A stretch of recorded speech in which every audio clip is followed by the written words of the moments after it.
જય શ્રી કૃષ્ણ।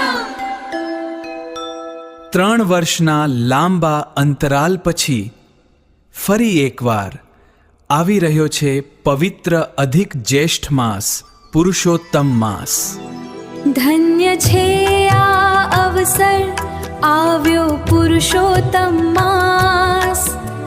ભક્તિમાં ભીંજાશે હવે ભક્તોનો વિશ્વાસ। આવી રહ્યો છે પવિત્ર અધિક જ્યેષ્ઠ માસ, પુરુષોત્તમ માસ। 17મી મે દ્વાહાસથી શરૂ થતો આ દિવ્ય સમય માત્ર ઉપવાસનો નથી, આ છે આત્માને શુદ્ધ કરવાનો અવસર, મનને શાંત કરવાનો સમય અને ભગવાન શ્રી હરિ સાથે જોડાવાની યાત્રા। ધન્ય છે આ અવસર, આવ્યો પુરુષોત્તમ માસ। ભક્તિમાં ભીંજાશે હવે ભક્તોનો વિશ્વાસ।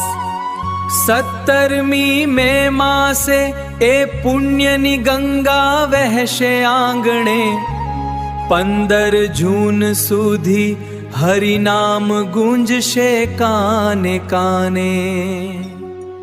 ત્યાગીશું તામસી ભોજન, પાળીશું સાત્વિક રીત, એકટાણા કરીશું અમે, વધારીશું પ્રભુ પ્રીત।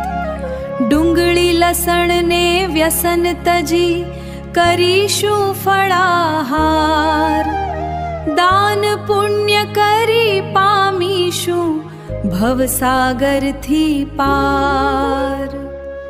મન શાંત રાખીને કરીશું મૌનનું પાલન, શુદ્ધ આહારથી કરીશું પ્રભુનું આરાધન।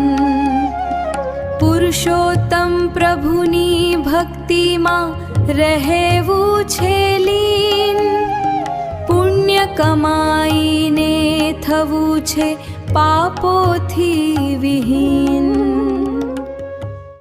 આશા છે કે આ પવિત્ર પુરુષોત્તમ માસ તમારા જીવનમાં શાંતિ, ભક્તિ અને હરિકૃપા લાવશે।